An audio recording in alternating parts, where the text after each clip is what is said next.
If a private equity firm came in and bought your SaaS business today, what are the first 3 things they would do to maximize their return? That's a question Victor Cheng answered at a recent event for the founders in our boardroom program. If you don't know who Victor Cheng is, he's the author of Extreme Revenue Growth, and he spent years working for companies like McKinsey and private equity firms, helping them execute this strategy, which has led to millions and millions in growth. If you're new here, I'm Johnny Page, the CEO at SaaS Academy, where we help B2B SaaS founders grow and achieve their perfect exits.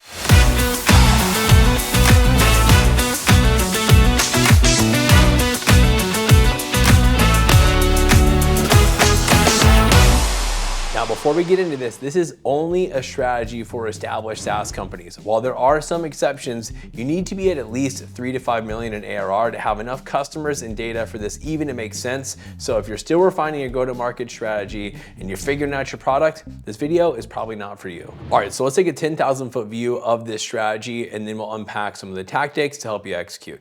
The first is we need to find the asymmetrical returns in the business. And I'll explain more what that means in just a second. The second step is we are gonna double down on the areas that are working, and we're gonna cut and trim all the rest. And this probably sounds super simple, right? Most entrepreneurs would see this and say, duh, but when you're running a SaaS business, it's much harder than it looks to find the pockets of asymmetrical return in the business. So I'm gonna show you the 10 areas that Victor looks at first to find these opportunities and return millions to his clients. So before we do that, we have to understand what an asymmetrical return looks like. And to do that, we're gonna model out 3 different scenarios. So in all 3 scenarios, we're going to invest $10,000. And to start, we're gonna look at this in a traditional business model, so non-recurring, non-SaaS. In scenario 1, we're gonna invest $10,000 and our return is $5,000 for an ROI of negative 50%. Pretty bad deal. In scenario 2, we're gonna invest $10,000 and we're gonna get $10,000 back for an ROI of 0%. Again, not great. All the extra labor that goes into it, we're probably still losing money in scenario 2.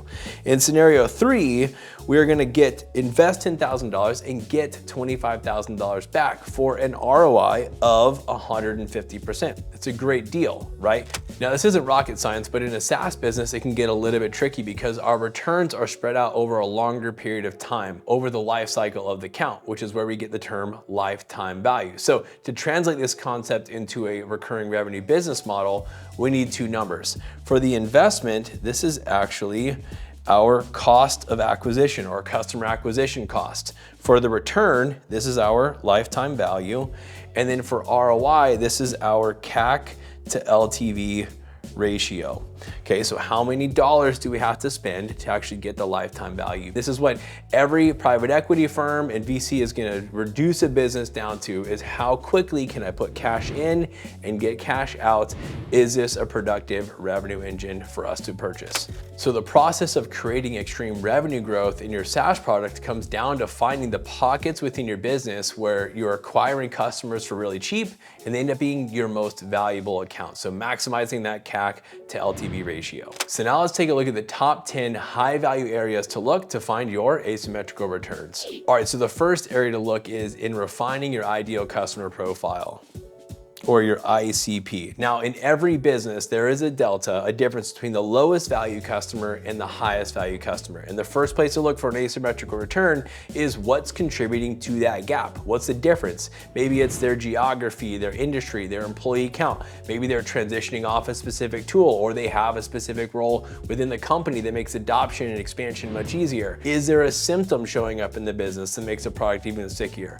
Whatever it is, success leaves clues. So you have to dig into what is it that makes your most valuable clients so valuable and figure out how they got into your world and deploy more of your acquisition resources to expand your work in that area. So the key question to answer here is there a segment in your customer base that is significantly more valuable than the others? All right, so opportunities number 2 and 3 to find your asymmetrical returns have to do with how you're acquiring your customers, specifically within marketing. So we're gonna look at lead source and at the point of conversion. So there's only 4 ways a customer can come into your world. It's through outbound, inbound, paid, or earned. And so we want to look at where do they originate, that's a lead source, and then where are they at the point of conversion, right? So at this point, you're probably running multiple acquisition strategies. So the key question to answer is there a channel or a lead source that is significantly outperforming all the others? All right, so number 4 is our marketing motion. And the key question to answer here is there a specific asset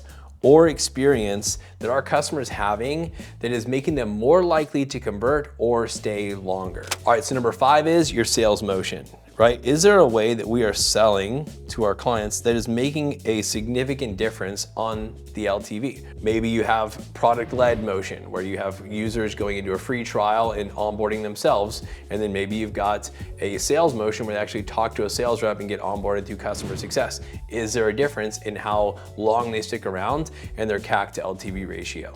All right, so continuing through the process, number 6 is your customer success motion, right? So is there an experience the customer has post-sale that is increasing your LTV? Perhaps it's we've segmented our onboarding from retention, right? And those that get to work with an onboarding specialist actually stick around longer. So we're looking for across my customer base, is there a difference in how they're experiencing our customer success, and is one better than another? All right, the 7th area to look is in your product usage. So on average, only 40% of the features in a SaaS platform are being used by a single customer. So the key question here is there a way my top clients are using the product that increases the CAC to LTV ratio? Number 8 is the products that they've actually purchased. Again, pretty straightforward here. Is there a specific product that increases the stickiness and the ROI of a certain customer? All right, so number 9 and 10 have to do with the actual personnel on your team. You want to ask yourself, is there a salesperson that's having outsized impact? And the same thing for our customer success team. You'd be surprised at how frequently you find out that there's a high performer or a low performer that are really either contributing to high returns or eating away at them. So we want to be able to segment based on the individual team's performance. All right, so that's the playbook that these billion-dollar private equity firms are running when they buy a B2B SaaS business. In fact, most of the time they run this play before they ever pay a penny for the business. They do this entire process during the due diligence period. So the opportunity for you watching this video is to run this play yourself. But to do that, you're gonna need a really solid foundation of data collection and systems to run this analysis. Now, most of the founders that I talk to fall into one of 2 categories. You have most of this data, but it's a big project to pull it together, so you're only able to do this level of deep dive analysis 1 or 2 times a year, which is a great start.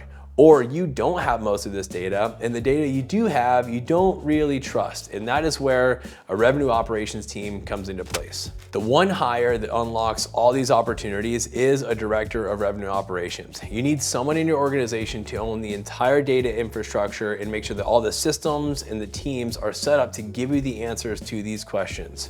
Now, a great RevOps hire is gonna cost you between $160 and $250K a year, which can sound like a lot, but based on the strategy I taught you today, can you afford not to hire this person? All right, guys, so there you have it. The playbook for extreme revenue growth. A huge shout out to Victor Chang. If you haven't picked up the book, Extreme Revenue Growth, go pick up a copy today, and then subscribe to this channel where I'll share more videos just like this.